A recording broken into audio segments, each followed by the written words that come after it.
Welcome back. Doug Miles. My guest is Tim Wilkins. We're talking about the Michael Richards incident, which I'm sure you've all seen by now. And how do you think this affects his, well, whatever's left of his career?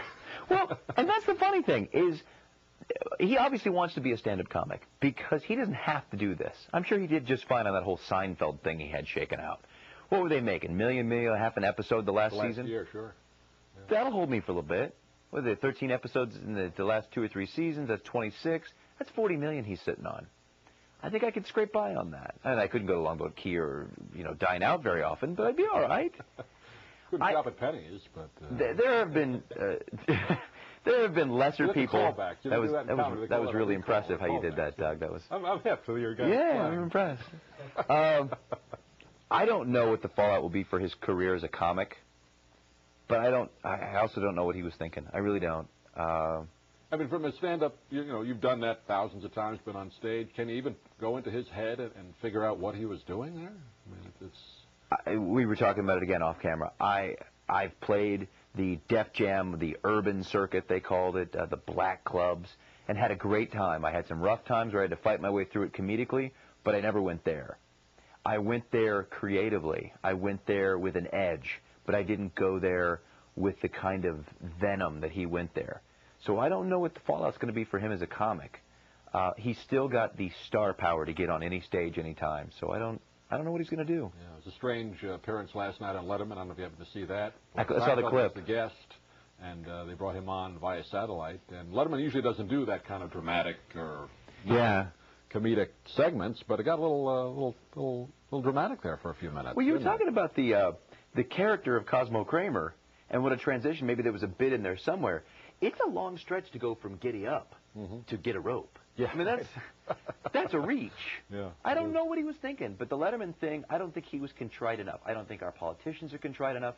When you say something so destructive, you need to go on. You need to go Clinton on him. You need to go, you know what? I messed up. I made a mistake. Look into my eyes. I'm serious. I feel your pain. Feel mine. Yeah. No one does that anymore. And he got a little hot water, too, by using the term Afro-American, which he's getting into some hot water for saying that today, instead of African-American. Oh, yeah. So why don't you just he made it worse. Dig up a couple of Archie Bunker scripts. Oh, geez, there, a couple of colored guys, Just read from 72. Yeah. Get out a couple of Norman Lear scripts and run with it, Mike. Why don't you do it? Yeah, I think he'll be going low for about 6 months, stay out of the limelight. Busy. Well, like you said, he really doesn't need to work for the money.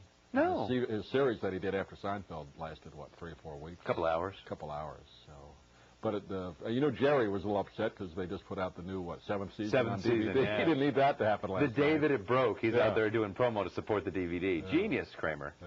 So that was interesting. But let's talk about the TV special that will not be aired now. I'm glad. I'm sickened by the whole thing. I really am, and I'm bored by it, honestly. The whole celebrity, the Tomcat thing, the OJ thing, the obsession with the celebrity is just disgusting. I like what I do, but I like the fact that I can go to Publix and maybe someone will look and point, maybe somebody will say hi. But that's it. No one's flying over my house in a helicopter. I can go to a castle and no one's going to bother me. It's just insane what we do with celebrities.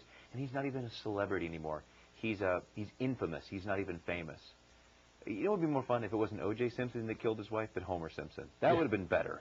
I'd rather watch Homer Simpson for 12 years evading the law. Right. What are you doing, Mr. Simpson? Joe, playing golf and avoiding paying the Goldmans. Joe. That would have been cool. But, as the Goldman family, you watch them on TV, your heart just rips for these people knowing that he more than likely did it, and he's on the golf course more than I am. No job. Signs jerseys. What I wouldn't give. I golf 4 days a week, so I sign jerseys. Yeah, some gig. Yeah, it was tough to watch again. You saw Goldman and the daughter on with all the shows last night and what they've gone through. It's amazing that he's been able to maintain his health at all, going through all that. And they said they haven't seen a dime from him. They saw some money from a fund that was taken up for them, but not a dime from Nothing OJ. from him directly. Yeah. Let's go to some happier topics. Recently, you did a show over at McCurdy's, which was very successful. And you're performing around town. Talk a bit about what you've been doing lately as far as the stand-up goes. Still doing a lot of corporate shows, and still open for Dennis Miller for 3 nights, which was probably the biggest rush comedically I've had in years. I've been an idol of mine for years, and it was just so neat to be there. And then to talk to Miller on Sunday night, he did the Van Wezel, and after the show, I had him signing something. I said, Mr. Miller, would you sign this? He said, "No, Mr. Miller, me. We're peers. You know, the only difference between you and I this week is I did more time." That was it. I was on a float for 3 days. That's a great compliment. He was huge. So you opened for him this past week? He was out when he was there 4 or 5 weeks ago. Right. And we did Tampa, West Palm, and Ben Wazell together. Now, what is it like? I know you've opened for Julio Iglesias, a lot of great entertainers over the years. Julio, what's the would you difference back? between opening for a singer and then for another comedian? Well, the big difference is with the singer, I was expected to be, with Julio's audience, they're older. Maybe you know that. Engelbert Humperdinck, older. Paul Anka, a little bit older. Miller's audience is younger and comedically hip. Mm-hmm. So I got to, whereas the other ones are hip replacements, I got to take things to an edge that I normally don't get to go to. I've been accused of being vanilla, but I'm playing to my demographic. I don't want to offend people. I don't know that I necessarily offended in the Miller show, but I enjoyed myself. I really got to stretch the comedic chops out a little bit. You could take a little further in the envelope. And I did. With his audience. Oh, I did. Yeah. And it's references that he bases his whole act on. Yeah. I know you do that too. I mean, you master at that. Well, you'll see shades of Miller in my show because it's nothing more than an homage, and I'm a student of the game. I'm just in awe of Miller, the way he can craft a reference. Yeah, that's great. Talk a bit about opening for some of these people. You mentioned a few. One of my favorites that you talked about before, Ann Miller. Not Ann Miller. Ann Margaret. Ann Miller's dead. And Margaret. And Margaret. Yeah, my son's here tonight, as a matter of fact, and it's a kind of a cute story. She comes out and she looks a lot like his grandmother, and apparently she was just as in love with him, and she gave him the hug of a lifetime and smothered him in some very tawdry parts. Yeah.